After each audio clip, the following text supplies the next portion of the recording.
यज्ञादृचः सामानि जज्ञिरे गायत्र्यादीनि छन्दांसि यजुस्तस्मादजायत ततः पुरुषयज्ञाधिगावोऽश्वाश्चोभयो ददः जज्ञिरे जावयस्तस्मान्न हि यज्ञः पशुं विना यज्ञन्तं बर्हिषि प्रोक्षन् सृष्टेः पूर्वं हि पूरुषम् जातं देवा आयजन्त ऋषयः साध्यकाश्च ये व्यदधुः पुरुषं यद्धिकतिथा च व्यकल्पयत् मुखं बाहूरुपादाश्च विविधं ह्यस्य कल्पितम् पुरुषस्य मुखं ब्रह्मक्षत्रमेतस्य बाहवः ऊर्वो वैश्यो भगवतः पद्भ्यां शूद्रोऽभ्यजायत मनसश्चन्द्रमा जातः सूर्यश्चक्षोरजायत श्रोत्रात् प्राणश्च वायुश्च मुखादग्निरजायत भूर्लोकः कल्पितः पद्भ्यां भुवर्लोकोऽस्य नाभितः स्वर्लोकः कल्पितो मूर्ध्ना चेति वै लोककल्पना हविषा पूरुषेणास्य देवा यज्ञमतन्वत आज्यमासीद्वसन्तो हि ग्रीष्म इत्थमः शरद्धभिः सप्तपरिधयोऽस्यासन् त्रिसप्ति समिधः कृताः यज्ञं देवाश्च तन्वाना अबध्मन् पुरुषं पशुम् यज्ञं यज्ञेनायजन्त देवा धर्माणि तानि च प्रथमानि नागमासन् महिमानः सचन्ततम्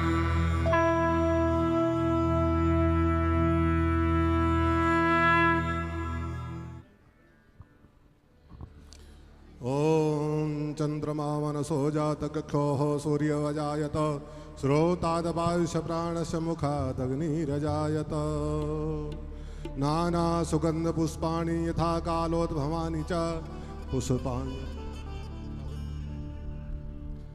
इदगं हविः प्रजननं मे अस्तु दशवीरग्वं सर्वगणग्वं स्वस्तये आत्मसनि प्रजासनि पशुसनि लोकसन्नभयसनिः अग्निः प्रजां बहुलां मे करोत्वन्नं पयोरेतो अस्मासु धत्ता ॐ देव शान्तिरन्तरिक्षगुं शान्तिः पृथिवी शान्तिरापः शान्तियोखधयः शान्तिः वनस्पतयः शान्तिर्विश्वे देवाः शान्ति ब्रह्म शान्तिः सर्वगुं शान्तिः शान्तिरेव शान्तिः सामा शान्तिरेधि हरिः ओं नन्दनन्दनाय विद्महे यशोदानन्दनाय धीमहि तन्नः कृष्ण प्रचोदयात् ओं वृषभानुजायै च विद्महे कृष्णप्रियायै च धीमहि तन्नो राधा प्रचोदयात् सेवन्तिका वकुलचम्पकपाटलाब्जै पुन्नागजातकरवीररसालपुष्पै बिल्वप्रवालतुलसीदलमञ्जरीभिः त्वां पूजयामि जगदीश्वर मे प्रसीद नानासुगन्धपुष्पाणि यथा कालोद्भवानि च पुष्पाञ्जलिर्मया दत्तो गृहाण परमेश्वर मंत्रपुष्पांजलिं समर्पयामि श्रीपुराणपुरुषोत्तमाय नमः।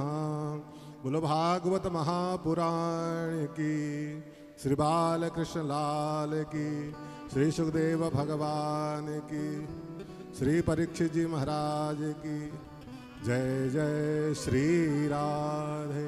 नमः पार्वती पतये हर हर महादेव। सभी भक्तों से प्रार्थना है आप सभी लोग अपना अपना स्थान स्वीकार कर लें। बस कुछ ही क्षणों में मंचासीन परम पूज्य श्री इंद्रेश जी महाराज अपनी सुमधुर वाणी से हम सबको कथामृत से आप्लावित करेंगे। जय श्री कृष्ण, जय श्री राधे।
हरि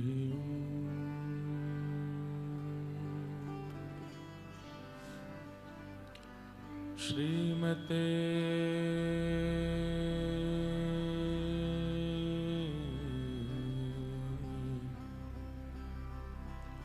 रामानुजाय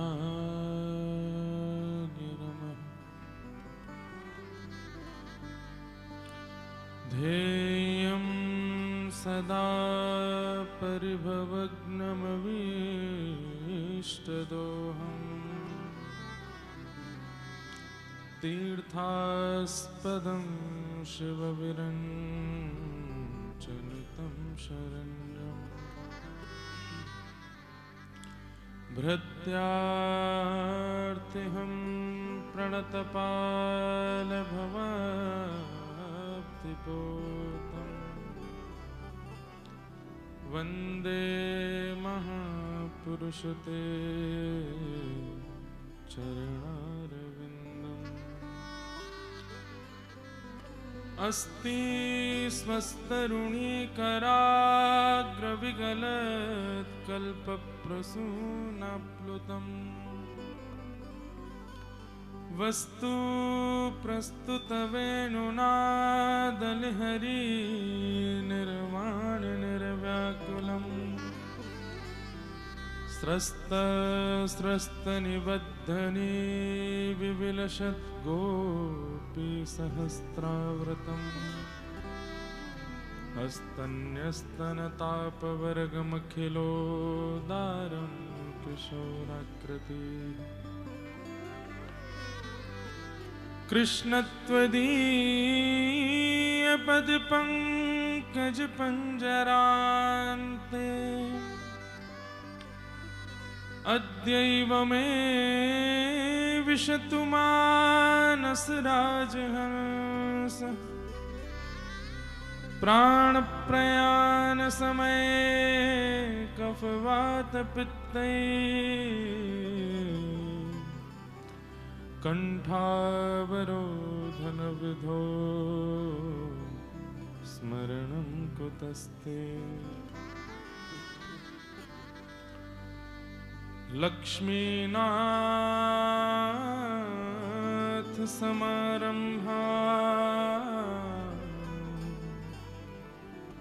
नाथयामुनमध्यमाम् अस्मदाचार्यपर्यन्तां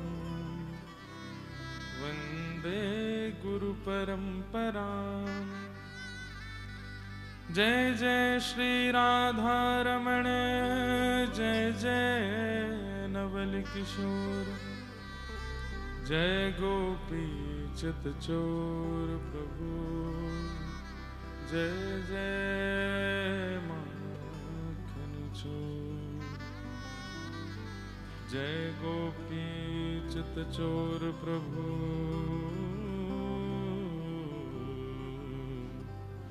जय जय माखन चोर।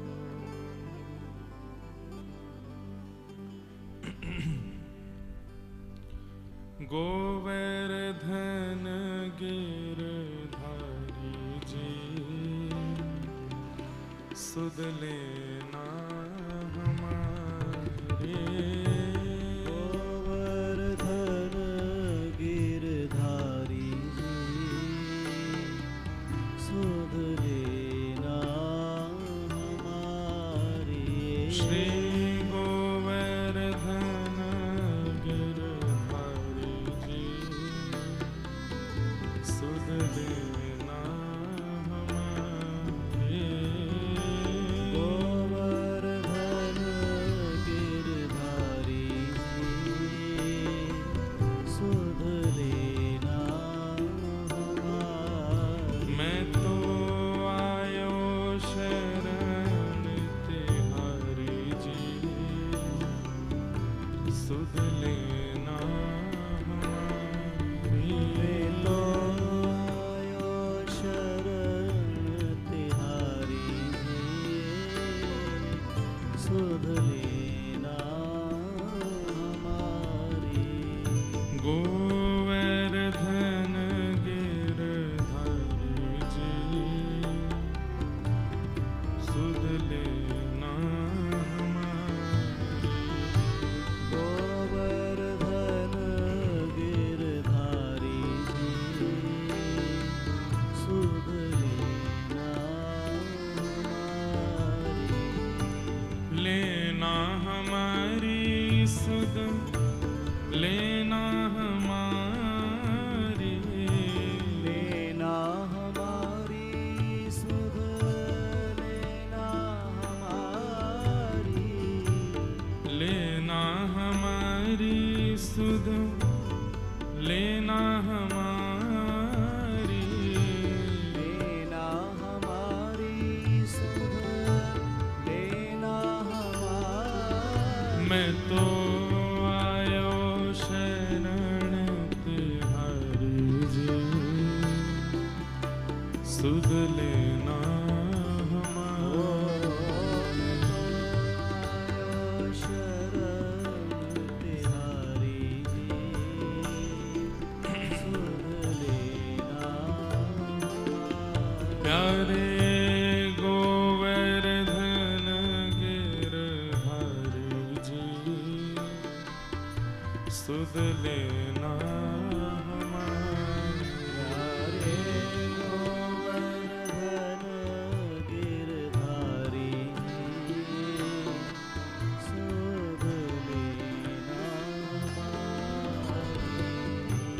ध्रुव तारे प्रहलाद उबारे, ध्रुव तारे प्रहलाद उबारे, ध्रुव तारे प्रहलाद उबारे, ध्रुव तारे प्रहलाद उबारे, सब ही तुमने पार उतारे, सब ही तुमने पार उतारे, अब आई हमारी बारी जी, सुध लेना हमारी। आई हमारी बारी जी, सुध लेना प्यारे गोवर्धन गिरधारी जी, सुध लेना हमारी। प्यारे गोवर्धन गिरधारी जी, सुध लेना हमारी। मीरा के प्रभु गिरधर नागर, मीरा के प्रभु गिरधर नागर, मीरा के प्रभु गिरधर नागर, मीरा के प्रभु गिरधर नागर, गिरधर नागर नटवर नागर, गिरधर नागर नटवर वो तो नागर, चरण कमल बलिहारी जी, सुध लेना हमारी। ओ चरण कमल बलिहारी जी, सुध लेना हमारी। प्यारे गोवर्धन गिरधारी जी, सुध लेना हमारी। प्यारे गोवर्धन गिरधारी जी, सुध लेना हमारी। श्री गोवर्धन गिरधारी जी, सुध लेना हमारे। प्यारे गोवर्धन गिरधारी जी, सुध लेना हमारी। ओ लेना हमारी सुध, लेना हमारी, लेना हमारी सुध, लेना हमारी सुध, लेना हमारी, लेना हमारी। मैं तो चरण कमल बलिहारी जी, सुध लेना हमारी। चरण कमल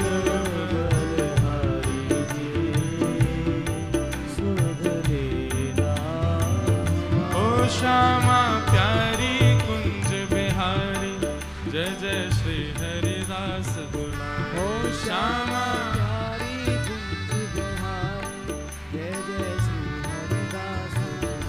ओ श्यामा प्यारी कुंज बिहारी, जय जय श्री हरिदास दुलारी। ओ श्यामा प्यारी कुंज बिहारी, जय जय श्री हरिदास दुलारी। हाँ श्यामा प्यारी कुंज बिहारी,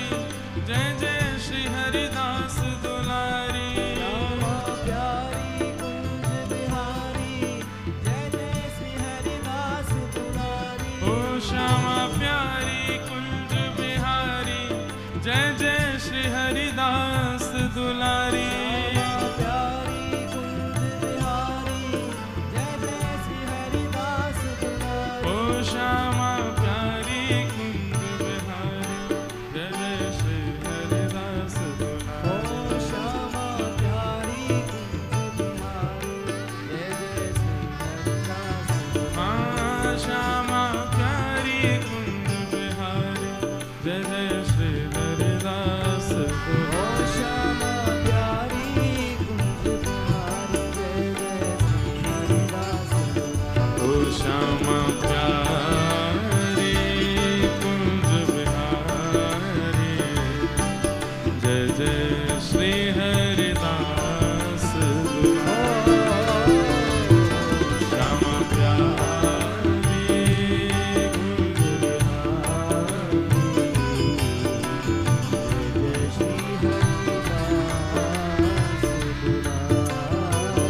ओ श्यामा प्यारी कुंज बिहारी जय जय श्री हरिदास दुलारी। श्यामा प्यारी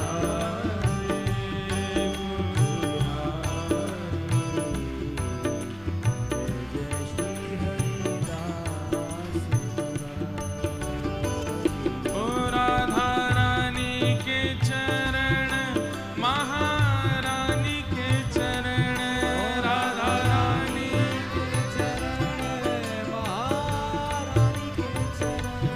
राधा रानी के चरण महारानी के चरण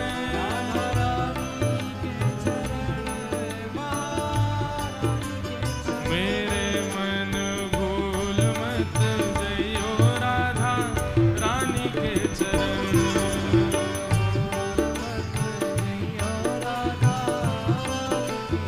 मेरे मन भूल मत जइयो राधा रानी के चरण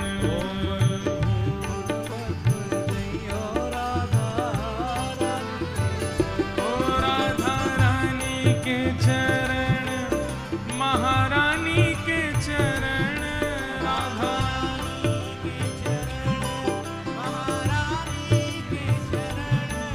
राधा रानी के चरण महारानी के चरण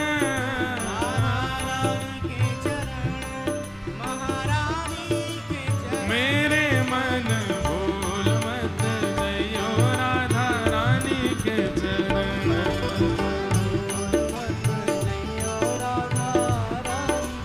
मेरे मन भूल मत जइयो राधा रानी के चरण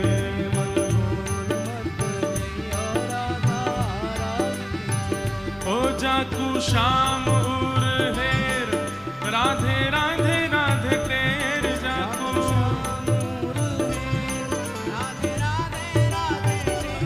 जाकू श्याम उर हेर राधे राधे राधे टेर जाकू श्याम उर हेर ओ बांसुरी में बेर बेर करे नाम से रमण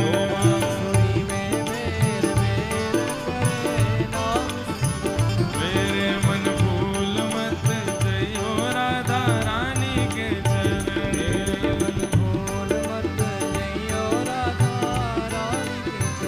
ओ राधा रानी के चरण महारानी के चरण राधा ओ राधा रानी के चरण श्यामा प्यारी के चरण राधा मेरे मन भूल मत जइयो राधा रानी के चरण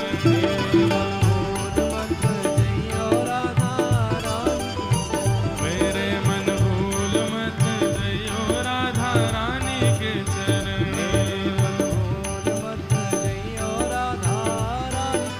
मेरे मन भूल मत जइयो राधा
राधा रमण लाल की, श्री राधा वल्लभ लाल की, श्रीमद् भागवत महापुराण की, श्री सुखदेव जी महाराज की, श्री वेदव्यास भगवान की, श्री परीक्षित जी महाराज की, सब संतन के, सब भक्तन के, सब विप्रन के, समस्त ब्रजवासीन के, 84 कोस ब्रजमंडल धाम की, गिरिराज धरण की, श्याम सुंदर श्री यमुने महारानी की, श्री वल्लभाधीश की, गुसाई जी परम दयाल की, श्रीनाथ प्यारे की, श्री नवनीत प्रियालाल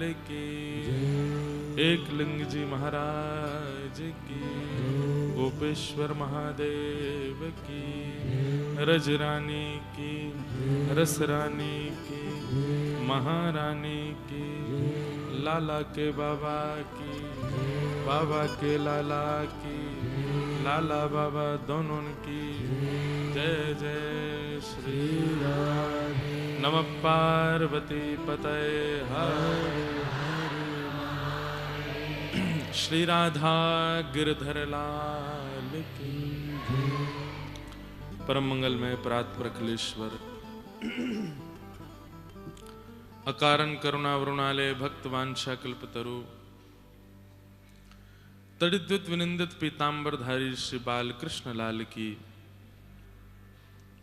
शब्दमयी वाणीमयी प्रतिमूर्ति हम आप सबके मध्य में विराजमान श्रीमद् भागवत महापुराण को बारंबार प्रणाम। संत जनों के परमाशीर्वाद से श्री एकलिंग जी महाराज एवं श्रीनाथ प्यारे की परम कृपा से पुरुषोत्तम मास के पावन अवसर पर श्री वृंदावन धाम में यमुना जी के पावन पुलिन पर हम आप सब लोग इस फोगला आश्रम में भागवत की मधुरतम कथा श्रवण कर रहे हैं। ये हमारा परम सौभाग्य है। मंच पर विराजमान समस्त विप्रवृंद, समस्त गंधर्वजन, कथा के निमित्त मनोरथी यजमान परिवार, नाथ द्वारा एवं उदयपुर से आए हुए समस्त वैष्णवों को बहुत बहुत प्रणाम एवं आप सभी हरिभक्त परायण ठाकुर जी के अति प्रिय श्रोता भाई बंधु मातृशक्ति बालक मित्र सखा सबको जय श्री कृष्ण, जय सिया राम, जय श्रीमन नारायण, जय जय श्री राधे। अति कृपा ठाकुर जी की जो इस भयाभय कलिकाल में भी हम लोग भगवत प्राप्ति के सर्वोत्कृष्ट कृत्य साधन को भी सफल बना रहे हैं। भगवत प्राप्ति का श्रेष्ठ साधन कलिकाल में श्रीमद् भागवत है और उन्हीं के आश्रय में प्रेम लक्षणा भक्ति, भाव लक्षणा भक्ति, ज्ञान लक्षणा भक्ति, वैराग्य युक्त भक्ति सब प्राप्त होती है। मूल भागवत जी ही हैं, उन्हीं की कृपा से ही सब भाव हमें प्राप्त होते हैं। तो ऐसी भागवत जी की सन्निधि में हम आप सब लोग विराज रहे हैं। कल मधुरतम ठाकुर जी का नंदोत्सव कथा में मनाया गया और खूब आनंद हुआ। दधी काना करने का हमको कोई योजना भाव तो पता नहीं था, लेकिन जैसे ही दही हंडी आई तो फिर रोक नहीं पाए स्वयं को। मन में भाव हुआ कि बहुत जगह कथाओं में उत्सव मनाया जाता है उत्साह के साथ, लेकिन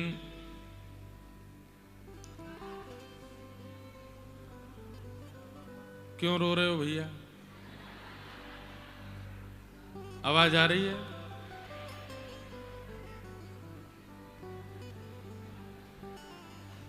अगर झूठ बोले ना तो बगल वाले के पेट में दर्द होगा। और एक बात बीच में ऐसे रोका नहीं करो, महाराज करके रोक रहे हो, कभी जय जय करके रोक रहे हो। एक व्यक्ति तो नाना जी बोलता है हमको, मैंने कि नाना जी कब बन गए भैया मैं। थोड़ा नेत्र बंद करके ध्यान। अच्छा, एक मेरे को पता चली, पीछे कुछ लोग बात वार्ता करते रहते हैं बीच बीच में, कथा के बीच में मौन रहा कीजिए। कितनी भी संख्या में आप आते हैं, मौन रह करके कथा सुननी चाहिए। जीव का कोई काम नहीं है, केवल कीर्तन भजन में ही इसका प्रयोग कीजिए, बाकी के समय इसको मौन रखिए। हमको बहुत जो अब आपको हम कितनी मेहनत करते हैं, यहाँ पे कथा करते हैं, सुबह शाम को लाल जी के उत्सव में 2.5 घंटा नॉन स्टॉप गाते हैं, ऊंचे ऊंचे स्वर में गाते हैं, फिर रात में घर परिवार बाहर के लोग सबसे मिलते हैं, सो भी नहीं पाते, फिर सुबह आके कथा करते हैं। इतना परिश्रम गले को, भाई थोड़ा तो धीरे धीरे बोले हम, तो उसको ध्यान से सुनने का प्रयास करो। आवाज नहीं आएगी तो कुछ ना कुछ कर रहे हैं, अभी बढ़ाते हैं। क्या बता रहा था मैं? तो कल नंदोत्सव मनाया, खूब आनंद हुआ। संध्या के सत्र में कल गिरधर लाल जी का जल क्रीड़ा महोत्सव, ऐसी सुंदर कुंज बनी लाला की, वह कुंज में से ही जल प्रवाह है रोए, और बीच में ठाकुर जी विराज रहे हैं। खूब आनंद हुआ, खूब सुख मिला कल ठाकुर जी के जल क्रीड़ा उत्सव का। हम आप सब लोग प्रत्यक्ष अनुभूति तो कर नहीं सकते, इतने योग्य तो हम हैं नहीं, इसलिए उत्सवों के माध्यम से हम भावानुभूति करते हैं। उत्सव करने से एक भाव की अनुभूति होती है, और फिर उसमें आचार्यों के जब पद गाते हैं, उन पदों में जो भाव लिखे हैं, उन भावों का चिंतन करना चाहिए।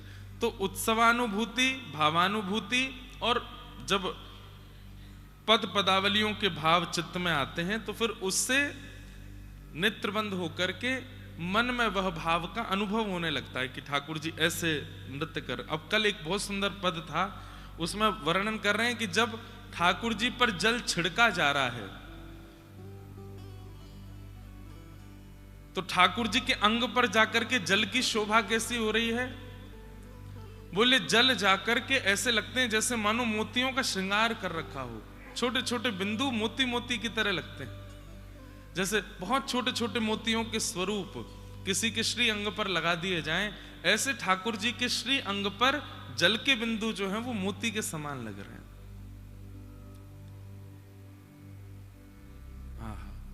अभिनव जलधर सुंदर, ठाकुर जी का श्री अंग कैसा है? अभिनव जलधर। अभिनव मतलब भयंकर गहरे जल के समान ठाकुर जी का वर्ण है, और उसमें जब सामान्य जल छिड़का जाता है, यमुना जी का जल छिड़का जाता है, तो जल भी अपने आप को सौभाग्यवंत मानता है, और श्री अंग पर जाकर के अपने अपने वर्ण को थोड़ा श्वेत कर लेता है। तो ठाकुर जी के श्री अंग पर ऐसा लगता है मानो जैसे मोती विराज रहे हों। ठाकुर जी के केश गीले हो गए हैं, घुंघराले केश गीले हैं, वस्त्र गीले हो गए हैं, जिसके कारण भीतर की श्याम कांति जो है वो वस्त्रों से दिख रही है। कितनी सुंदर शोभा ठाकुर जी की लगती। बहुत सुंदर, कल खूब आनंद आया लाल जी के उत्सव में। हम 2 घंटा तो बड़ी शांति से उत्सव करते हैं, अंत में खूब उधम मचाते हैं। हमारे पिताजी कहते हैं 2 घंटा शांति से बैठेगा, फिर पता ना का है जाए आए। मैंने पिताजी इतना सुंदर जल केली ठाकुर जी ने की, अब ठाकुर जी जब जल से बाहर आएंगे तो हम लोग भी तो करेंगे, वह प्रसाद को हम भी तो उछालेंगे, कोई को लग जाए, रिपट जाए, कछुहे जाए। मैंने कहा ये तो उत्सव में होना ही चाहिए, नहीं हो रहा है तो उत्सव नहीं हुआ। कोई रिपटा नहीं, गिरा नहीं, कोई लगी नहीं, तो उत्सव का है बात को। लेकिन खूब आनंद हुआ। आज ठाकुर जी की रथ यात्रा है, शाम 5:30 बजे से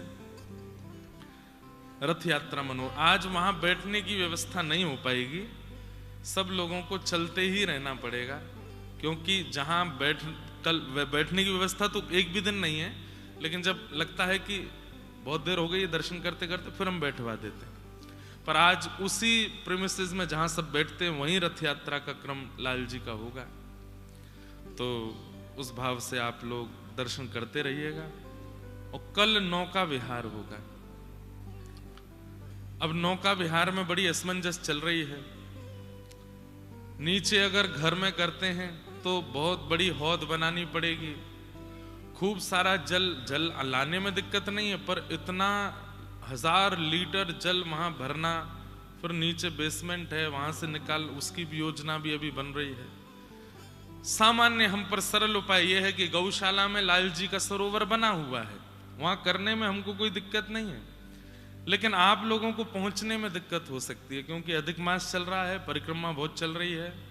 कोई रिक्शा आदि आपको लेकर के जावे, पहुंच फिर भी गए, लौट के कैसे आएंगे? वो तो गांव है, एकांत है, वहां पे रिक्शा आदि चलते नहीं है। तो आज कथा के बाद तक कुछ ना कुछ निर्णय हो जाएगा कि कल नौका विहार कहाँ होगा। यमुना जी में भी करने का हमारा भाव था कि श्री यमुना जी में करते हैं, पर पिछले कुछ दिनों में यमुना जी में कुछ भाव ऐसे हुए कि अभी इतने वैष्णवों को यमुना जी पर लेके जाने का भाव नहीं बन पा रहा है। तो वैसे ही अच्छा, हमारे लाल जी का स्वरूप बड़ा हो तो यमुना जी में भी चल, सब किनारे बैठे हैं, लाल जी बीच में नौका विहार कर रहे हैं, सबको दिख रहे हैं, और वो है ही नेक्से से। यमुना जी में अकेले चले भी गए तो दिखेंगे नहीं आपको, तो इसलिए यमुना जी में भी नहीं कर रहे हैं।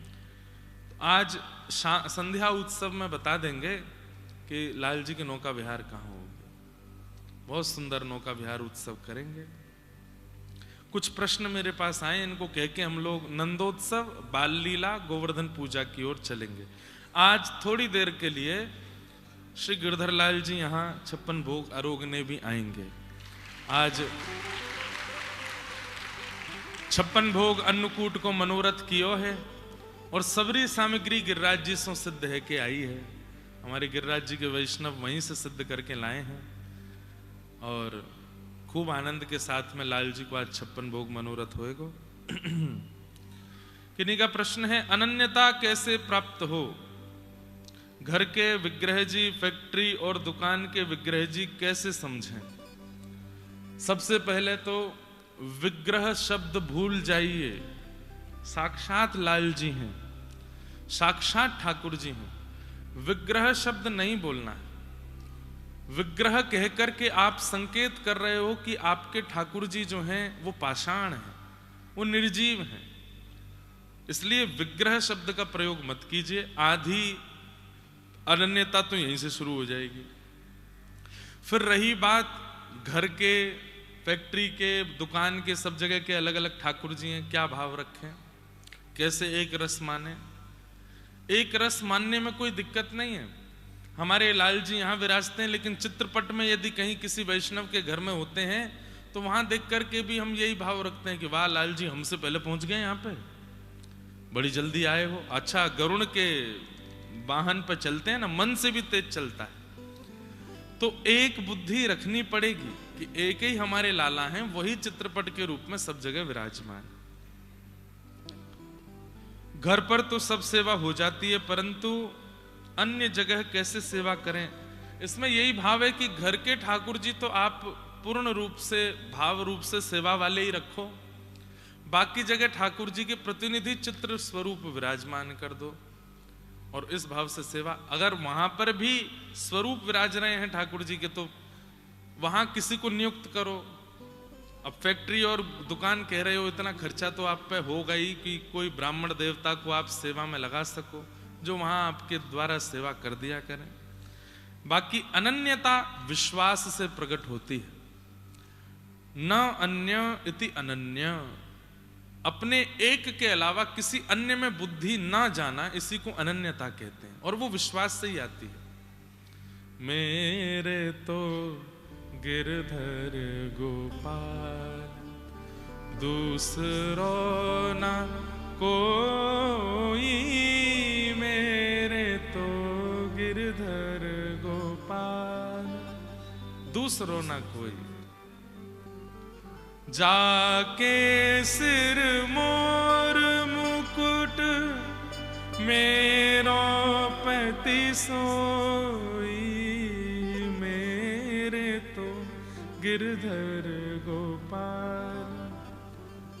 मीराबाई की कैसी अनन्यता, इसी को अनन्य भाव कहते हैं। और वो विश्वास से प्रकट होगा। विश्वास कैसे प्रकट होगा? सत्संग से प्रकट होगा, हरिजनों के संग से प्रकट होगा, कथा श्रवण से प्रकट होगा। और कई बार जीवन में आई घटना और उस घटना के समय पर किया गया कीर्तन और उस कीर्तन से नष्ट हुई वो घटना विश्वास को प्रकट करती है। पर घटना की प्रतीक्षा क्यों करो, पहले से ही विश्वास रखो। दूसरा भाव, भगवान अपने भक्त का अपनी ओर कैसे खींचते हैं, उसके योग्य गुणों को, स्वभाव को देख के। रूप अष्टसखा गाते हैं, प्रीतम प्रीत ही सो पई है, यद्यपि रूप गुणशील सुधरता, इन बातन न रिझई है, प्रीतम प्रीत ही सो पई है।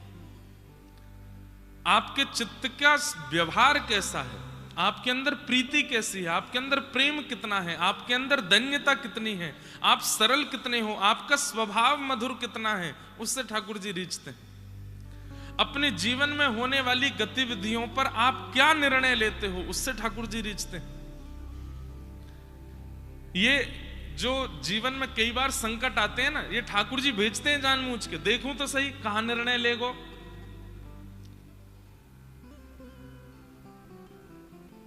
जब जागो तभी सवेरा, 1 घंटा बाद ही जगे सही।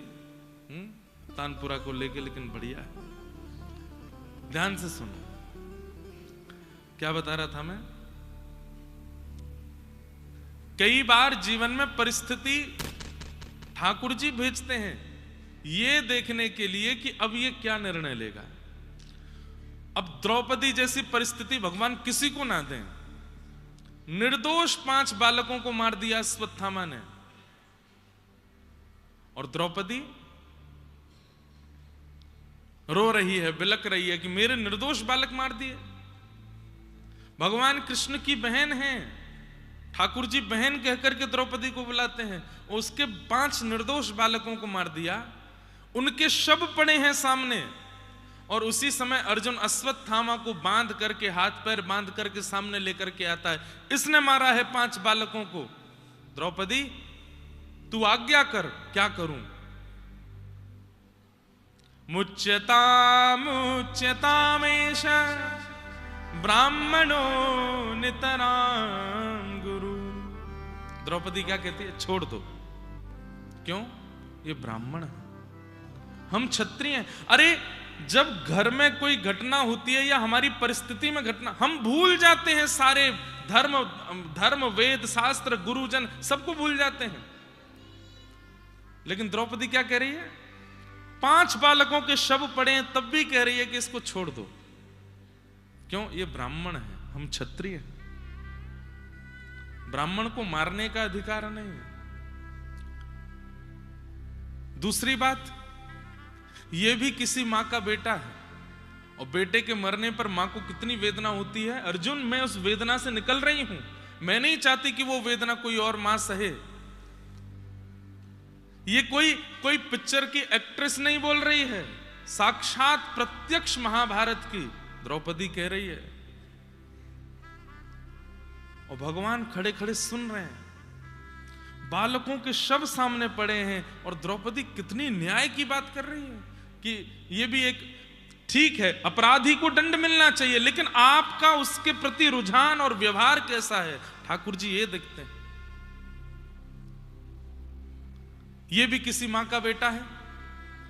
मैं वो वेदना उस मां को नहीं देना चाहती जिस वेदना में मैं स्वयं हूं, इसलिए इसको मत मारो।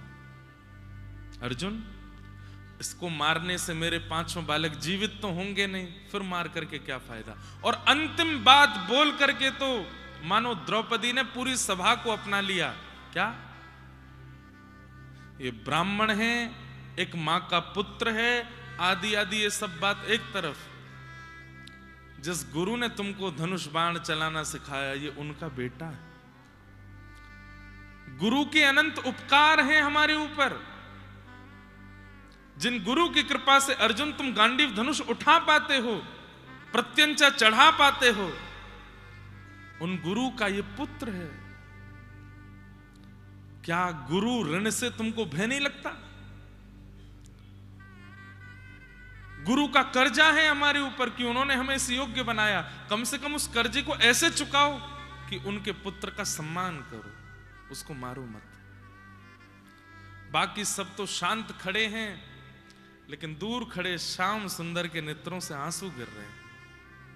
और भगवान ने अपना नाम दे दिया द्रौपदी को, निरीक्ष कृष्णापकृतम गुरु सुतम। वहां वर्णन है, द्रौपदी ने गुरुपुत्र को देखा ना, कृष्णा अपने गुरुपुत्र को देख रही है। भगवान ने नाम रखा, मेरा नाम कृष्ण और द्रौपदी का नाम कृष्णा।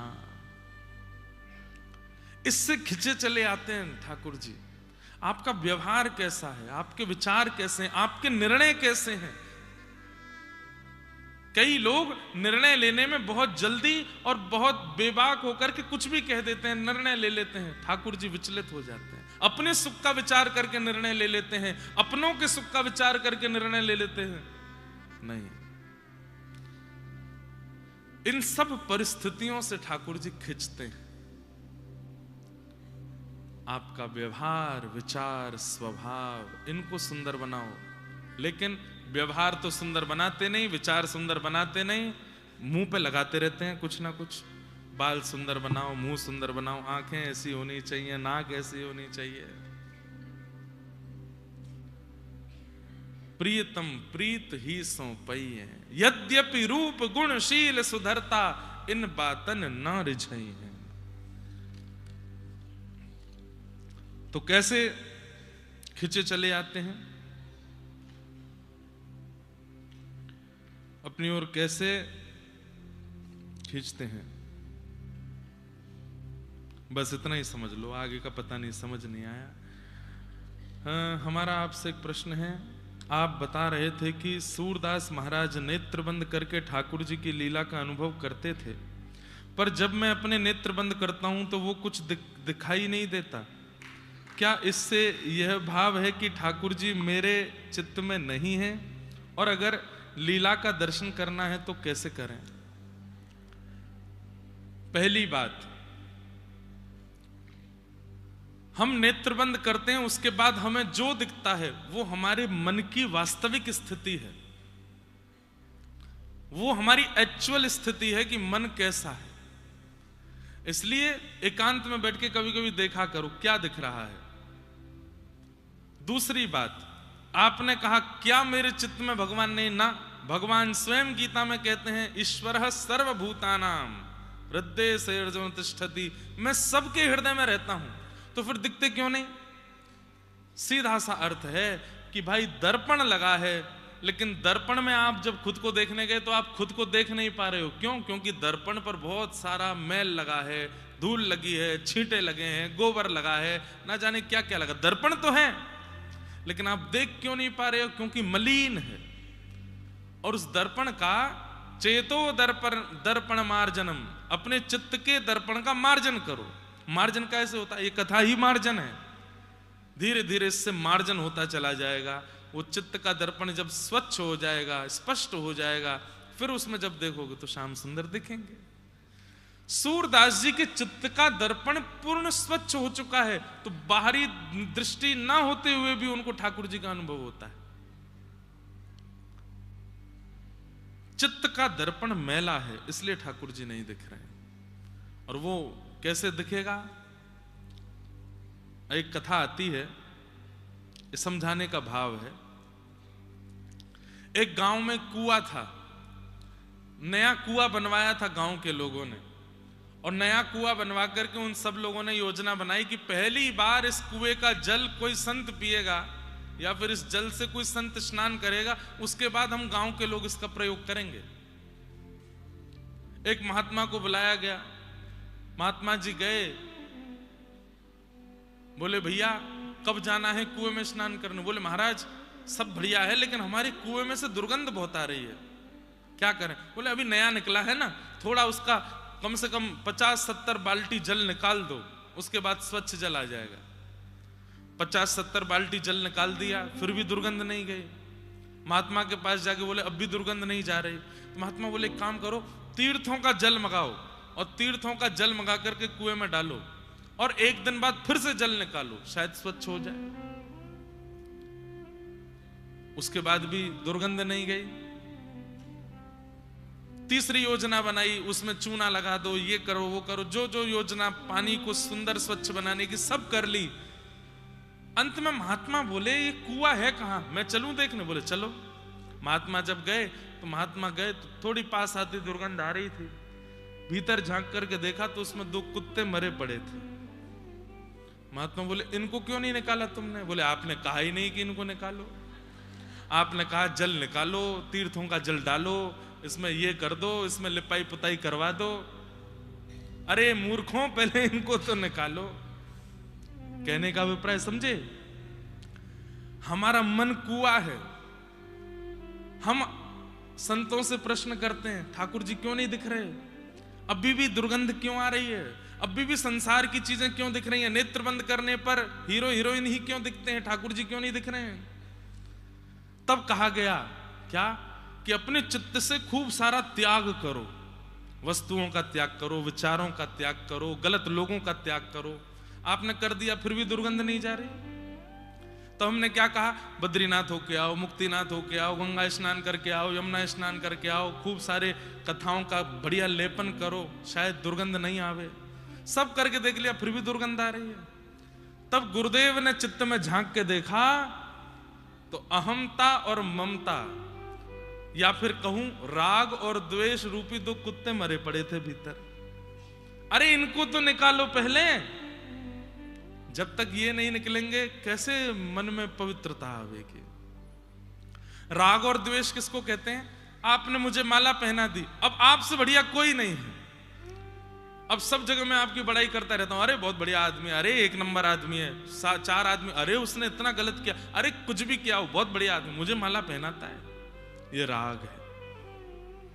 और द्वेष, चाहे 1000 लोग उसकी प्रशंसा करते हैं पर मुझे तो उसमें अवगुण ही देखना है। नहीं नहीं, ये तो ऐसा है, ये तो अभी मुक्तिनाथ में कथा थी तो मैंने वहां 4 व्यवहारों के विषय में बात करी थी। हम मानवों के चित्त में 4 व्यवहार होते हैं।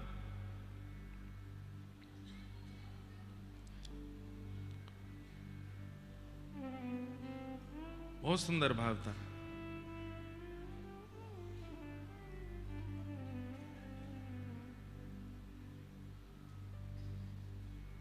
अभी मिलेगा नहीं तो कल सुनाएंगे, नहीं तो राग और द्वेष निकाल दिए तो क्या हो गया? पवित्रता हो गई। तो जैसे आप कह रहे हैं कि आपको नेत्र बंद करने पर ठाकुर जी नहीं दिखते हैं, इसका मतलब ठाकुर जी हैं नहीं, ऐसा नहीं है। ठाकुर जी तो हैं, पर ठाकुर जी के आगे बहुत कुछ रखा है जिसके कारण ठाकुर जी दिख नहीं रहे हैं। उनका मार्जन करना प्रारंभ करो, दिख जाएंगे, अनुभव हो जाएगा। और आप यदि कहो कैसे करूं, क्या करूं, आपसे बढ़िया आप कौन हो ये कोई नहीं जानता। व्यक्ति कैसा है ये केवल 2 लोग जानते हैं, लिख लीजिएगा। व्यक्ति कैसा है ये 2 लोग जानते हैं, पहले भगवान, दूसरा वो खुद। एनिवर्सरी मना रहे हैं, कितने साल हो गए? 30 साल हो गए साथ में, नहीं जानती पत्नी आपको। 50 साल हो गए, नहीं जानता पति आपको। बहुत सारे रहस्य हैं जो व्यक्ति अपने अंदर रख करके चला जाता है संसार से, किसी को नहीं बता के जाता। इसलिए 2 ही लोग जानते हैं आपको, एक तो भगवान और एक आप खुद। आपको पता है कि आपके अंदर कितनी कमियां हैं, कितनी गलतियां हैं, कितनी गड़बड़ियां हैं, कितने बुरे व्यवहार हैं, सबकी लिस्ट बनाओ। उन सबके पीछे ठाकुर जी दबे हुए हैं। जैसे जैसे उनका मार्जन करते जाओगे, एक दिन सूरदास जी की तरह हमें भी ठाकुर जी का अनुभव हो जाएगा।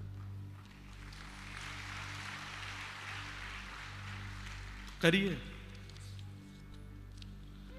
अगर स्वप्न में दीक्षा मिल जाए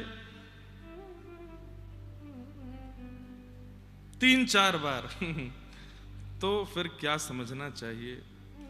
भगवद आज्ञा है, स्वप्न को प्रत्यक्ष दीक्षा ले लो।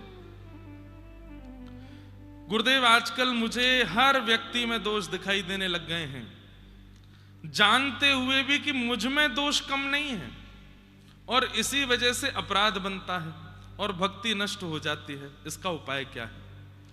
और मुझ पर जो भी कृपा होती है मैं उसका प्रचार कर देती हूं, जो कि बहुत गलत है। आप कथा में कहते भी हैं, रस बताने से प्रेम घटता है, और प्रचार करने के बाद मुझे बुरा भी लगता है। यही सब कारण की वजह से भक्ति नष्ट हो रही है। गुरुदेव, क्या करें? और किसी वैष्णव पर यदि कृपा होती है तो मन में ईर्ष्या का भाव आता है। इस बात से बहुत पीड़ा होती है। ये पत्र तो एक ने लिख के भेजा है, पर 90% लोग ऐसे ही हैं।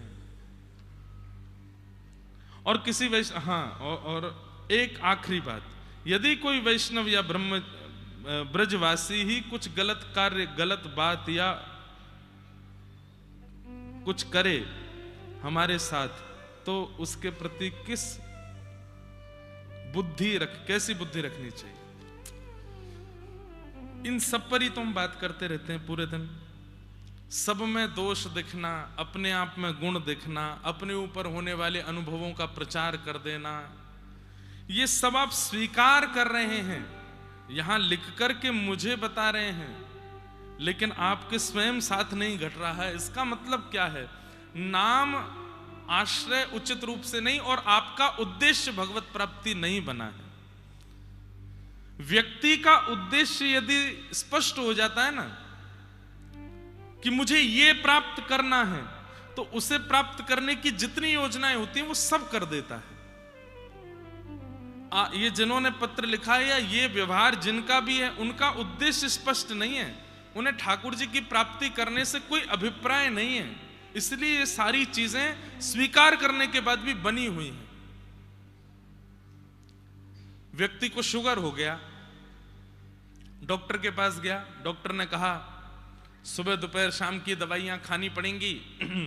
जी, वो एक इंजेक्शन और लगता है, उसको पेट में लगाते हैं कई लोग, ये लगाना पड़ेगा। ठीक है, 6 महीना बाद दिखाना हमको, 6 महीने का कोर्स कर दिया है, ठीक हो जाओगे। ठीक है। अब वो गए, सुबह दोपहर शाम दवाई लेते हैं, खूब पेट में इंजेक्शन लगाते हैं, सब कुछ करते हैं। 6 महीने बाद गए, जैसे ब्लड टेस्ट हुआ, शुगर निकल के आई 450। डॉक्टर बोले, अरे ये 6 महीना से दवाइयां कहाँ जा रही हैं? सब सुबह दोपहर शाम लेता हूं, इंजेक्शन भी लगाता हूं, सब करता हूं, फिर कैसे नहीं ठीक हुआ भाई? अच्छा, अपनी दिनचर्या बताना। जब सुबह नाश्ता क्या करते हो? नाश्ते में बेड़ई, कचौड़ी, पूड़ी, जलेबी, और नाथद्वारा में क्या मिलता है? सुबह सुबह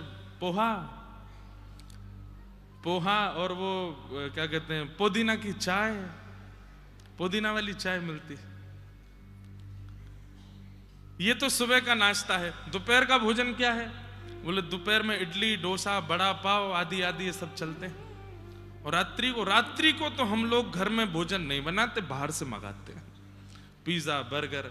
अरे दारी के तू कितनी दवाई ले ले फिर भी ठीक नहीं होएगा। क्यों? क्योंकि परहेज नहीं है। ये जिन्होंने पत्र लिखा है या इस प्रकार का व्यवहार जिन किसी का भी है, वो कथा तो सुन रहे हैं, वो नाम तो कर रहे हैं, वो तिलक तो लगा रहे हैं, इसका मतलब दवाइयां ले रहे हैं, लेकिन परहेज नहीं कर रहे हैं। परहेज क्या है?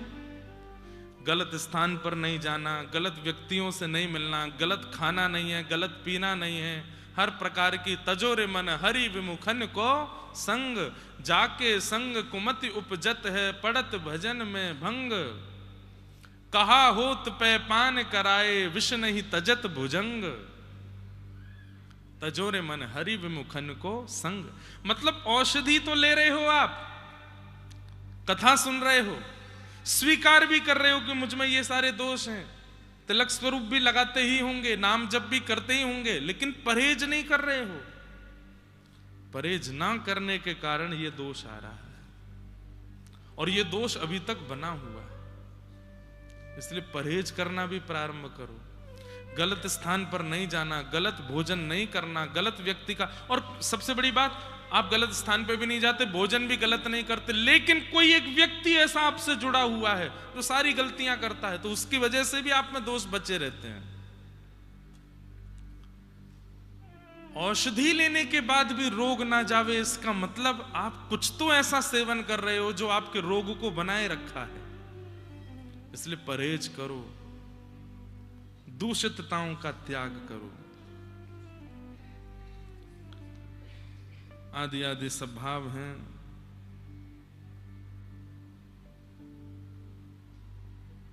संसारिक जगत में ज्ञानी पुरुष बड़ा है या भक्त पुरुष, और इन दोनों में अंतर क्या है?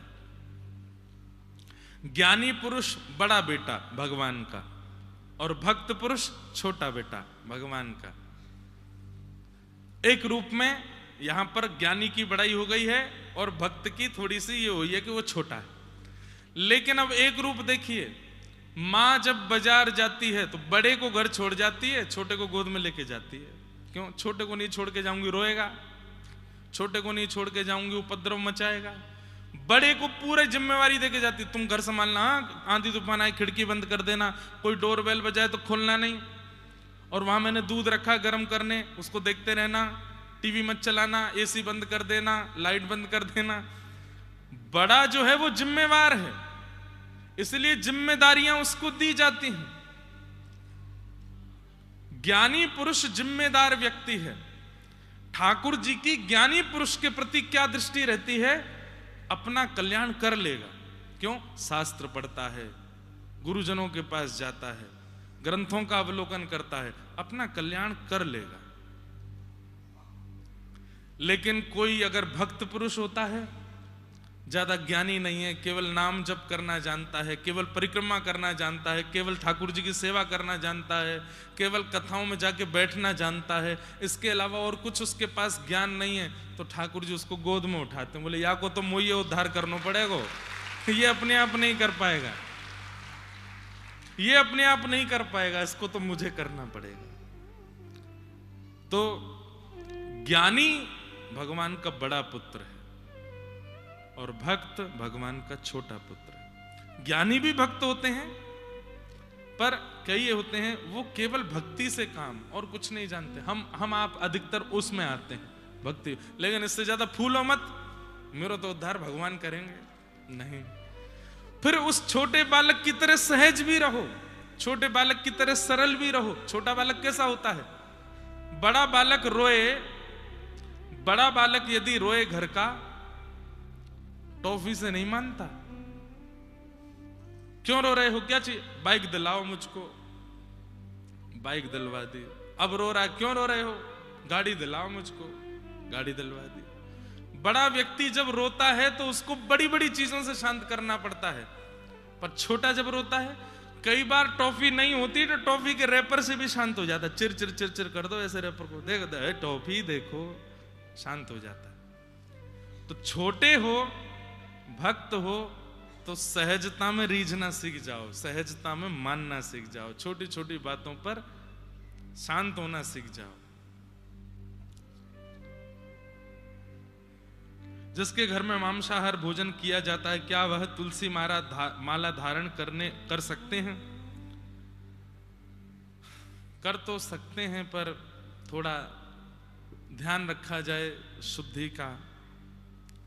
अगर रोज ही बनता है, बहुत ज्यादा ही है, तो फिर प्रयास करें कि जब तक घर में शांति ना हो जाए, घर कब्रिस्तान से पुनः भक्ति स्थान ना बन जाए, तब तक नहीं पहननी चाहिए। कब्रिस्तान, कुछ गलत बोला मैंने? जहां पर मुर्दे गाड़े जाते हों उसको कब्रिस्तान कहते हैं। उससे भी बुरे वो घर जहां मुर्दे जला के खा जाए जाते हों, मरे हुओं को ही तो खाया जाता है। भक्ति की परिभाषा किसमें निहित होती है? विश्वास, भजन, पूजा पाठ, कर्तव्य प्रधानता। विश्वास। आपने जो बाकी के 3 लिखे, भजन, पूजा पाठ और कर्तव्य प्रधानता, अगर विश्वास नहीं होगी तो ये 3 बनेंगे ही नहीं। विश्वास से ही इन तीनों की पूर्ति होगी।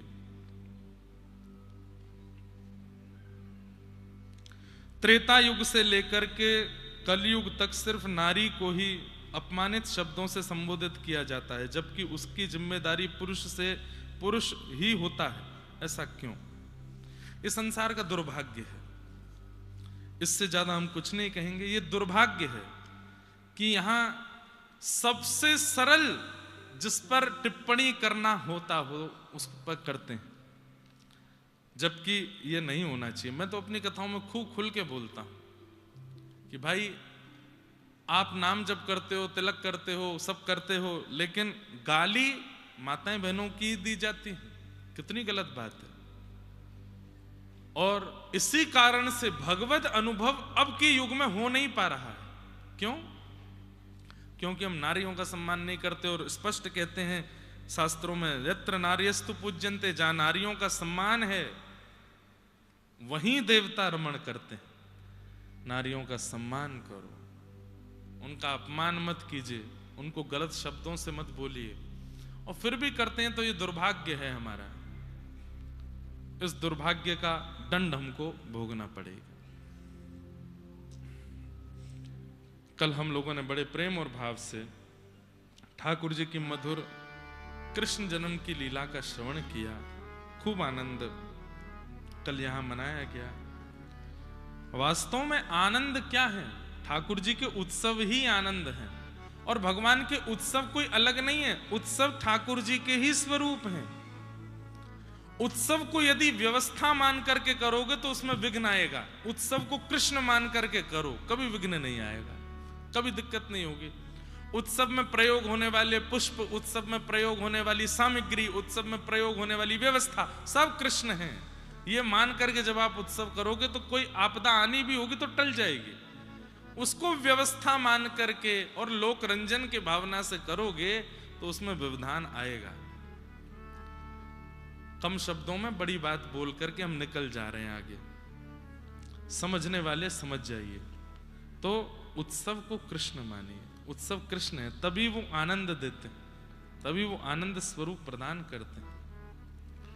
पूरे ब्रजमंडल में आनंद हो रहा है, सब गा रहे हैं, नाच रहे हैं, आनंद मना रहे हैं। नंदस्त्वात्मज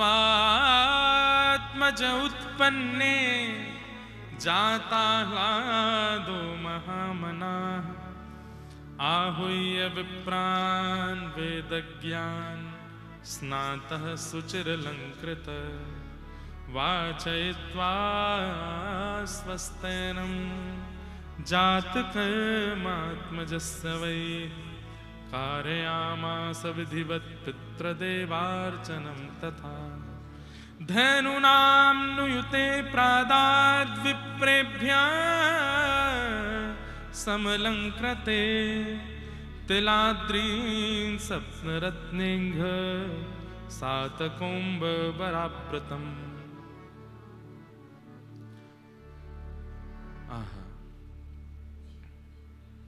सात कुंभाम्बरावृतान, कितना सुंदर वर्णन यहां पर कर रहे हैं। नंद जी के लाला भयो है, और नंद जी के लाला भयो है, ये खबर जब पूरे व्रजमंडल में फैली है तो सब आनंद में भर गए। एक नंद बाबा को ढाणी को है, व्रज को एक भाव सुना, मैं बहुत दिन हो गए सुनाया नहीं, पूज्य गुरुदेव भगवान अपनी कथा में सुनाते हैं। नंद बाबा के यहां सब आनंद में भरे भरे हैं, सब उत्सव मना रहे हैं। ब्रजवासी एक दूसरे पर चढ़ चढ़ करके नाच रहे हैं, गा रहे हैं, उत्सव मना रहे हैं। कहीं दही छिड़की जा रही है, मक्खन छिड़को। अच्छा एक बात, दधी कांदा क्यों करते हैं?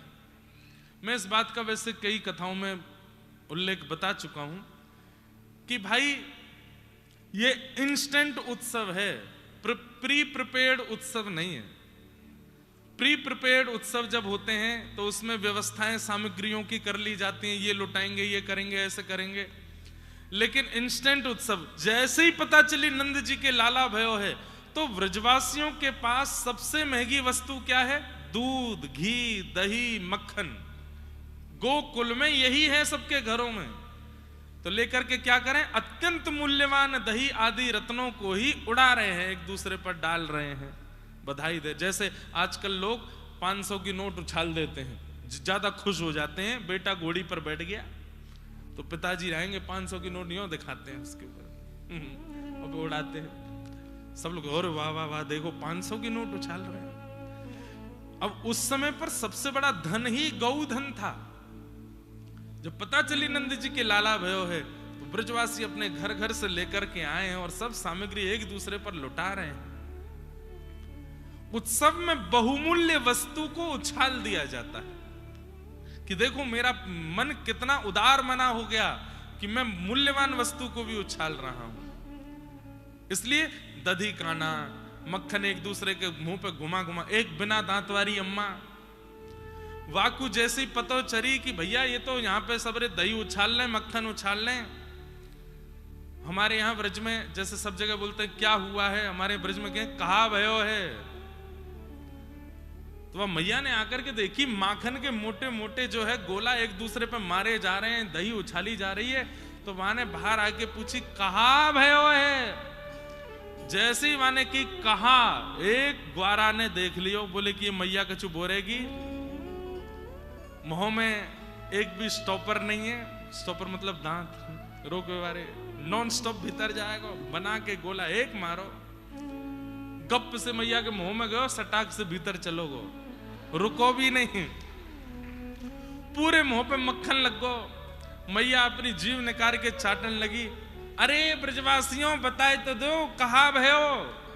अरे मैया तेरो मुंह चीकनो हैगो, यो ना पता चली कहा भयो, नंद जी के लाला भयो है।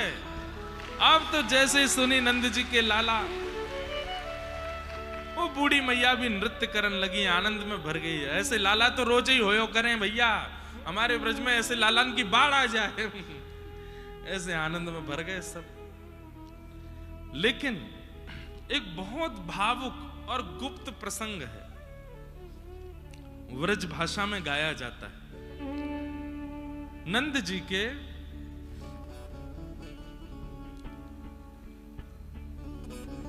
बोलो सदगुरुदेव भगवान की जय। ये भाव पूज्य गुरुदेव ही सुनाते हैं। और गुरुदेव का आगमन भाव प्रारंभ से पूर्व ही हुआ है, उन्हीं की प्रसादी हम बांटते हैं सब जगह।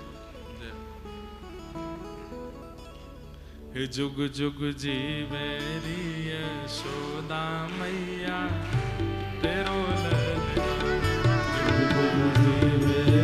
यशोदा मैया तेरो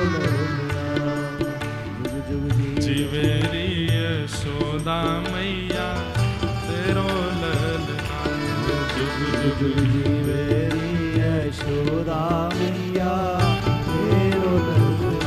अरे हाँ तेरो ललना नंद रानी तेरो ललना,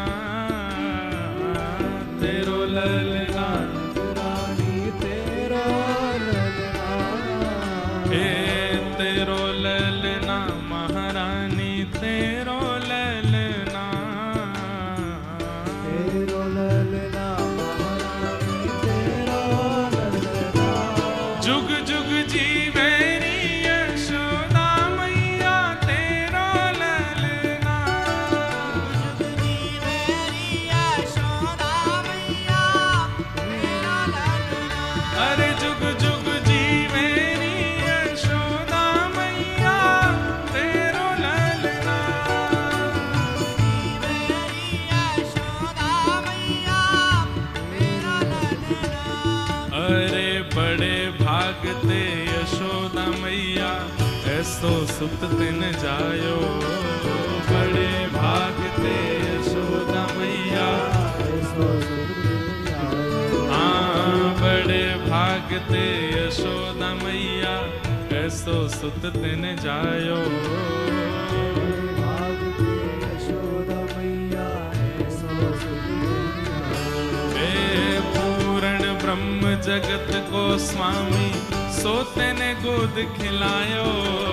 पूर्ण ब्रह्म जगत को स्वामी, गोद खिलायो। हाँ पूर्ण ब्रह्म जगत को स्वामी सोते ने गोद खिलायो। पूर्ण ब्रह्म जगत को स्वामी सोते गोद खिलायो। हरिया तू मगवाने पलनवा तेरो ललना। या तू मगवाने पलनवा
कह के बोले, धन्य घड़ी जब होए यशोदा।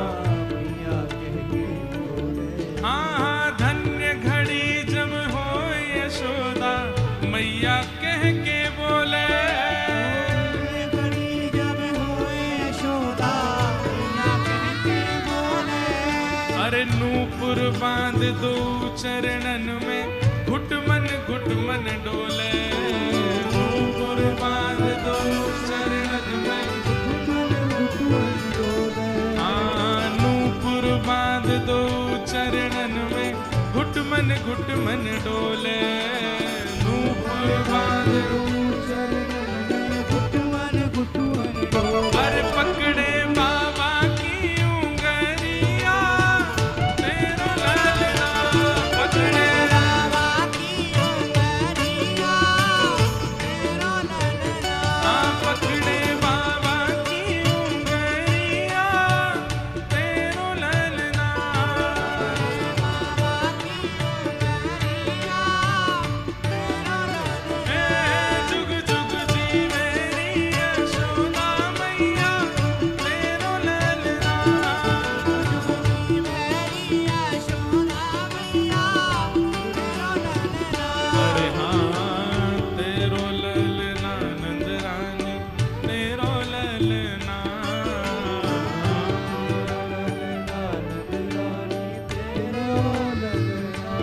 ओ तेरो ललना महारानी, तेरो ललना।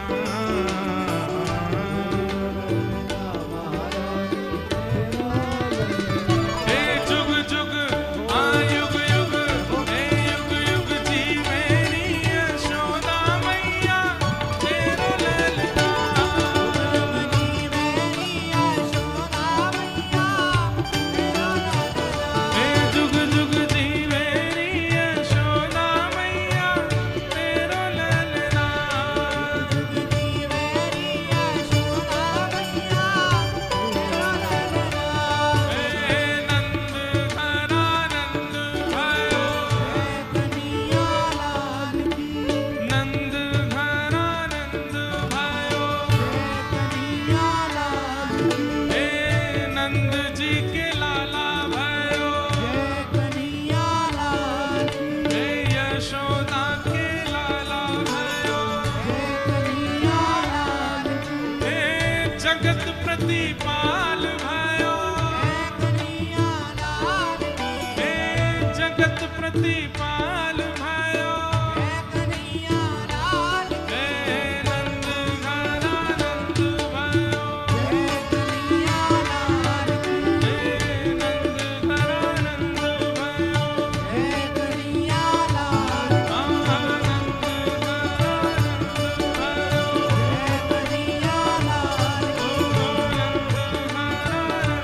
भयो, कन्हैया लाल की, जुग जुग जी मेरी यशोदा मैया, तेरा ललना।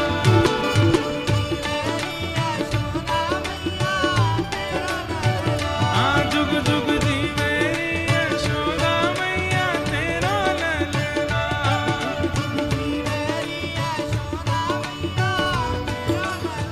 ओ मैया तेरा ललना।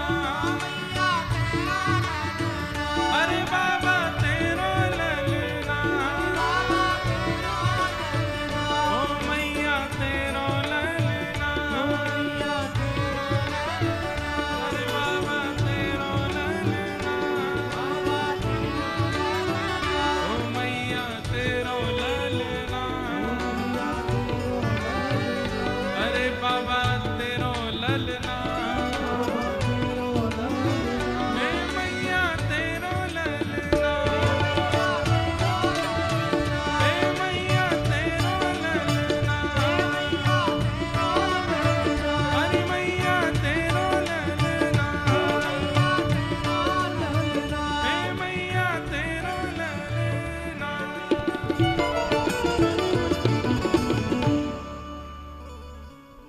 धन्य घड़ी जब होए यशोदा, मैया कह के बोले। नूपुर बांध दो चरणन में, घुट मन डोले। नूपुर बांध दो चरणन में, गुट मन डोले, पकड़े बाबा की उंगरिया, तेरो ललना पकड़े बाबा की उंगलिया, तेरो ललना। ऐसे लाल जी के मधुर उत्सव मनाए जा रहे हैं। अब हम सुनाने तो वाले थे ढांडी लीला, लेकिन अब फिर कभी सुनाएंगे। खूब सुंदर मधुर भाव है। ठाकुर जी 6 दिना के भय और एक राक्षसी गोकुल में आई है, जाको नाम है पूतना। पूतना नाम का अर्थ क्या है? पूत माने पवित्र और ना माने जो नहीं है। जिसका चित्त पवित्र नहीं है, जिसकी भावनाएं पवित्र नहीं है, जिसकी मनस्थिति पवित्र नहीं है, उसको पूतना ही कहते हैं। और कई लोग ऐसे होते हैं, वो आपके मुंह पर ऐसा दिखाएंगे आपके सबसे बड़े शुभचिंतक, लेकिन पीठ पीछे आपका कुछ भी खराब करने में छोड़ते नहीं है। वही पूतना है। पूतना ने क्या किया है? तो पूतना राक्षसी, लेकिन रूप बदल करके आई है। रूप बदल करके आई,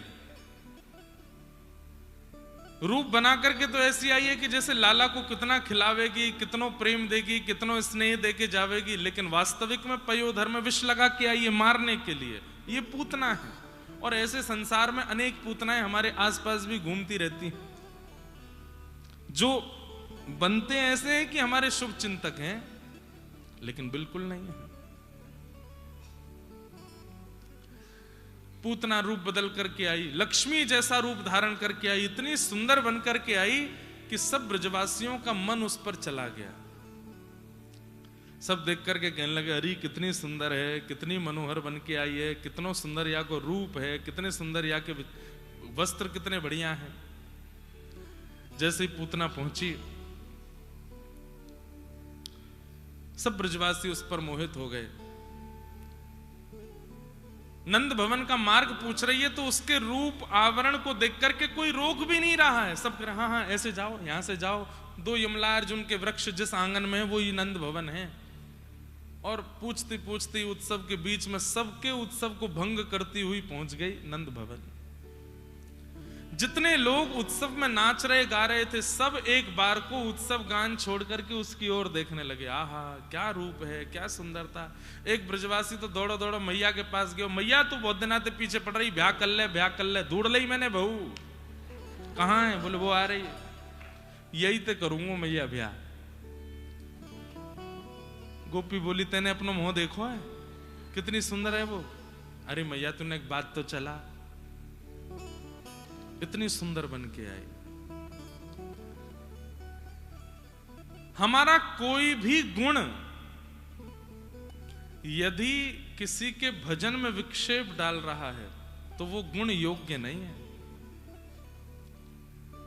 गुण सदैव गौड़ होना चाहिए, गुण सदैव भीतर होना चाहिए। और सबसे बड़ी बात हमारी सुंदरता है, हमारा ज्ञान है, या जो भी गुण है, वो गुण श्रेष्ठ तब मानो कि उस गुण का प्रकाश होते ही सामने वाले में प्रेम बढ़े, भक्ति बढ़े, ना कि सांसारिक भोग और आसक्ति बढ़े। वो गुण श्रेष्ठ नहीं। अब मीराबाई बहुत सुंदर थी। मैं कथा में बताया करता हूं कि जब मीराबाई का ब्याह हुआ तो मेवाड़ जब पहुंची, आप सब मेवाड़ से ही हो, मीराबाई जब पहुंची तो ऐसा बाईसा के चरित्र में लिखा है कि मेवाड़ में ज्यादा संत महापुरुषों का आगमन होता नहीं था।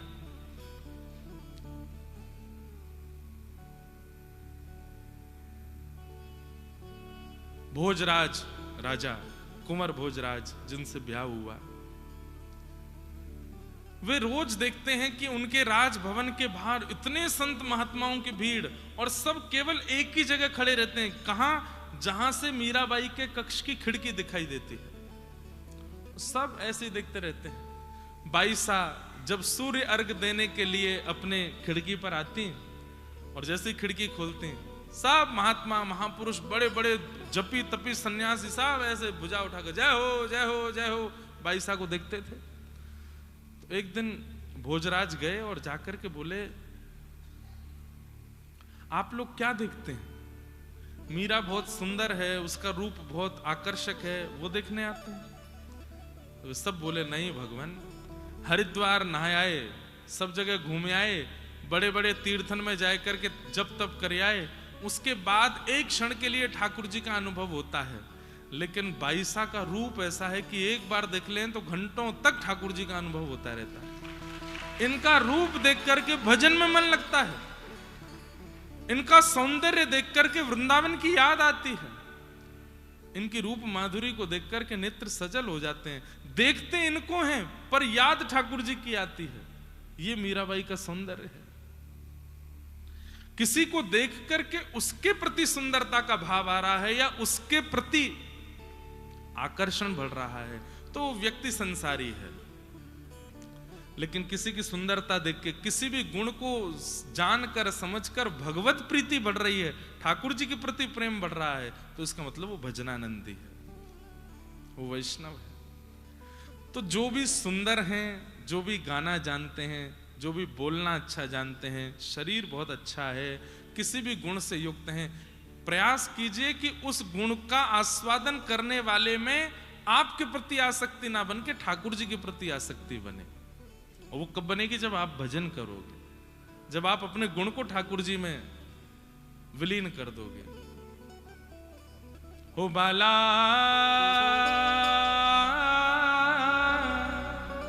मैं बैरागन हूंगी,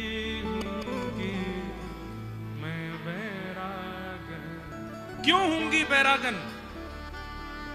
जिन भेषा मेरो सावरो रीछ, जिन भेषा मेरो सावरो रीछ, मैं सोही भेष धरूंगी। हो बाला सोही भेष धरूंगी, हो मैं बैरागन। अच्छा, गुण को श्रेष्ठ बनाने का एक उपाय और है। क्या? उस गुण से संसार को ना रिझा के ठाकुर जी को रिझाओ।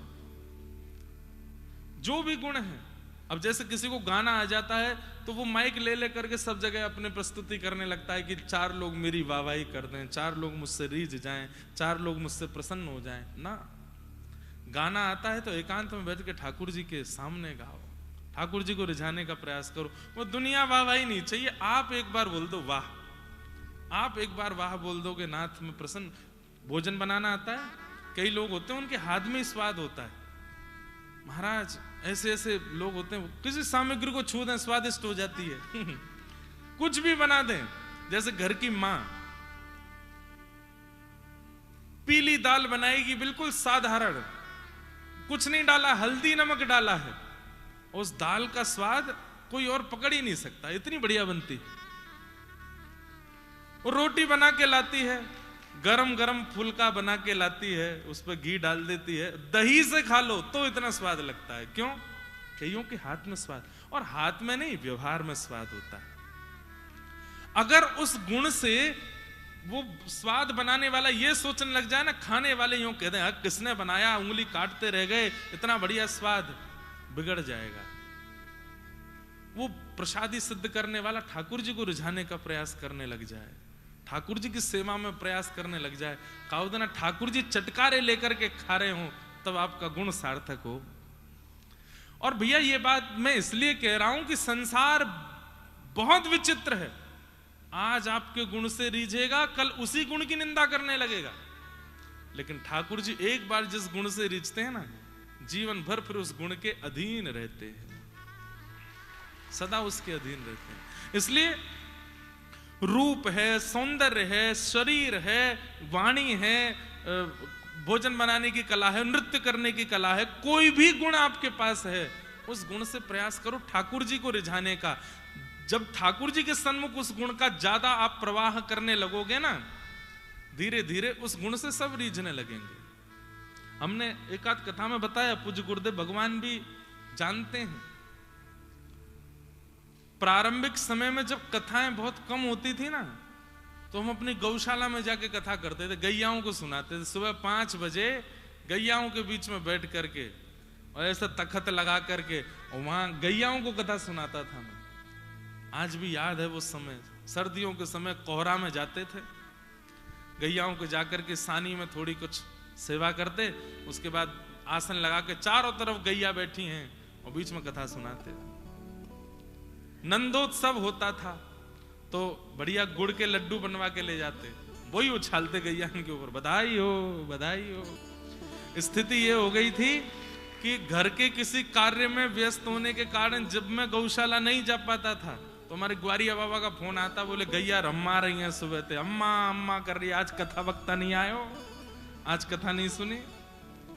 अपने गुण का प्रयोग एक बार भगवत सन्निधि में या भगवत प्रियों की सन्निधि में करने लग जाओ, उनको रिझाने का प्रयास करो। संसार रीझे ना रीझे, इससे आपका अभिप्राय ही नहीं रहेगा।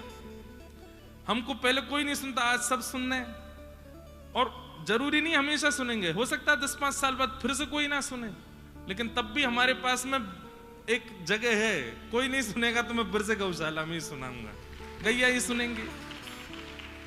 आपको बस ये बात बतानी कि अपने गुण का प्रयोग ठाकुर जी की सेवा में करो। संसार तो बड़ा विचित्र है, स्वार्थी है। आज आप बढ़िया लग रहे तो आपकी वाहवाही, कल कोई और बढ़िया लगा तो उसकी वाहवाही। लेकिन ठाकुर जी को आप बढ़िया लग गए, आपसे बढ़िया भी कोई आ जाएगा ना तो आपकी ही वाहवाही करेंगे।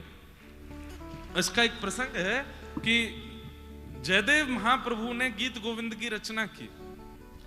गीत गोविंद महाकाव्य को लिखने के बाद जगन्नाथ महाप्रभु को इतना प्रिय लगा वो कि आज भी जगन्नाथ जी वस्त्र में गीत गोविंद अंकित करके अपने तन पर धारण करके सोते हैं रात्रि में। उस समय पर कोई और हुआ जगन्नाथपुरी ने, उसने गीत गोविंद लिखा, मतलब दूसरा गीत गोविंद लिखा, और जयदेव महाप्रभु की रचना को देख करके उससे भी बढ़िया वाले शब्द लिखने के प्रयास किए। गीत गोविंद की रचना जब उसने की तो ठाकुर जी उसके स्वप्न में नृसिंह बनकर के पहुंच गए। बोले कि मेरे जयदेव के गीत गोविंद से ऊपर कुछ नहीं है, अपना गीत गोविंद तुम बहा के आओ समुद्र में। और तब उनको प्रवाहित करना ही पड़ा। ठाकुर जी एक बार जाते रीझ जाए ना, सदा बातें रीझे रहे। इसलिए अगर चाहते हैं कि हमारा गुण किसी व्यक्ति में विषय को प्रकट ना करे, भक्ति को प्रकट करे, तो अपने गुण को पहले ठाकुर जी के सन्मुख प्रसादी कर दीजिए। अपने गुण को ठाकुर जी की प्रसादी बना दीजिए। जो पाएगा, जो आस्वादन करेगा, उसके चित्त में भक्ति प्रकट हो जाएगी। अब पूतना ठाकुर जी के लिए थोड़ी सच के आई है, वो तो सबको रिझाने के लिए सच के आई है, इसलिए सब रीझ रहे हैं उस पर। आहा, रूप देखो, सौंदर्य देखो, ये देखो।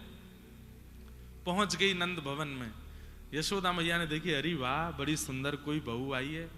कहां ते आई हो? मैं मिश्राणी हूं, पास के गांव ते आई हूं, आपके लाला को आशीर्वाद देवे आई हूं। बोले अच्छा। लाला को गोद में दे दियो। अब लोगों ने कई प्रश्न किए, बोले महाराज जी पूरे ब्रजवासियों ने पूतना को नहीं पहचाना, ये तो समझ आते, भगवान की मैया यशोदा जी नहीं पहचान पा रही है कि ये पूतना है? नहीं, यशोदा जी पहचान रही है कि ये पूतना है, ये राक्षसी है। पर यहां पर यशोदा मैया आचार्य का प्रतिपादन कर रही है। आचार्य भाव क्या है? येनम रक्ष जगन्नाथ बहुजन्मापराधकम। आचार्य का स्वरूप क्या होता है? सामने आए हुए दीन के लिए भी ठाकुर जी से प्रार्थना करते हैं कि नाथ ये बहुत दीन है, बहुत अपराधी है, इस पर कृपा करो।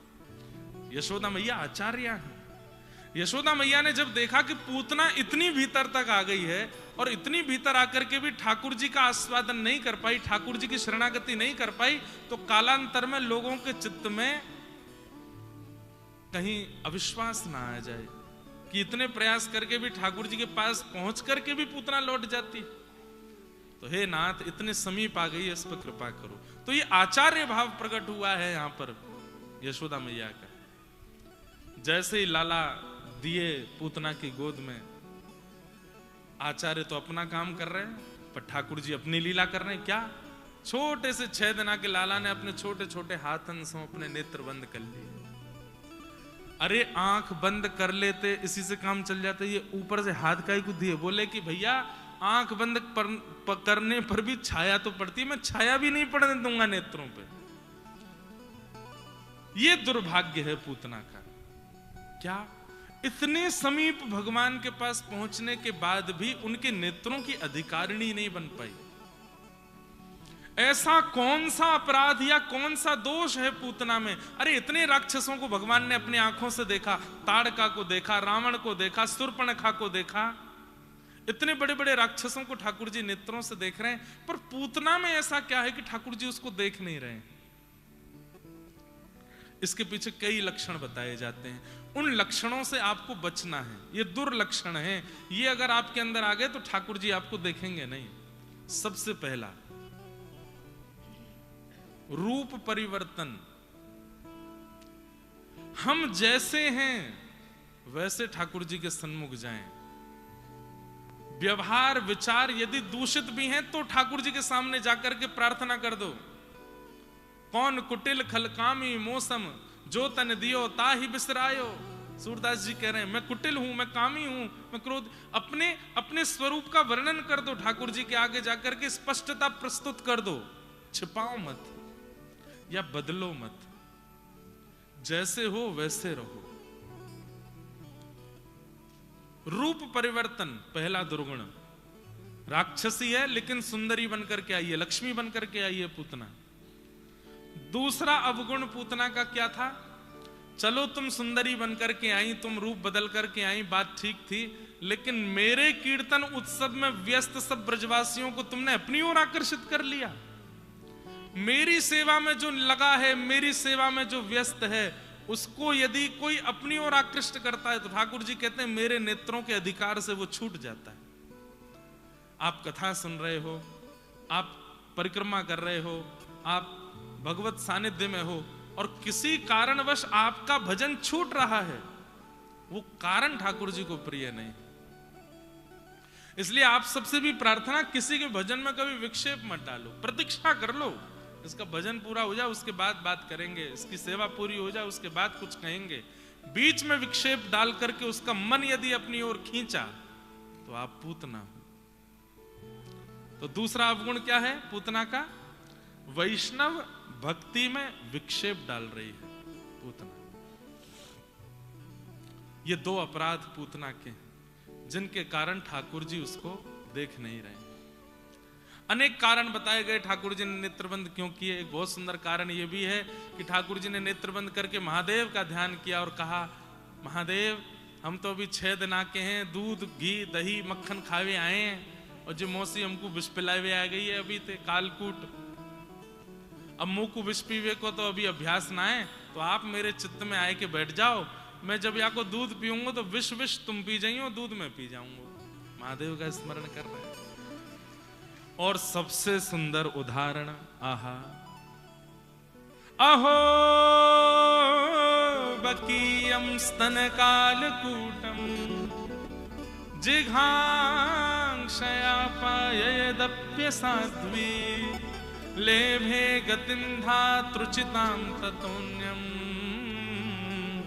कंबादयालुं शरणं व्रजेम।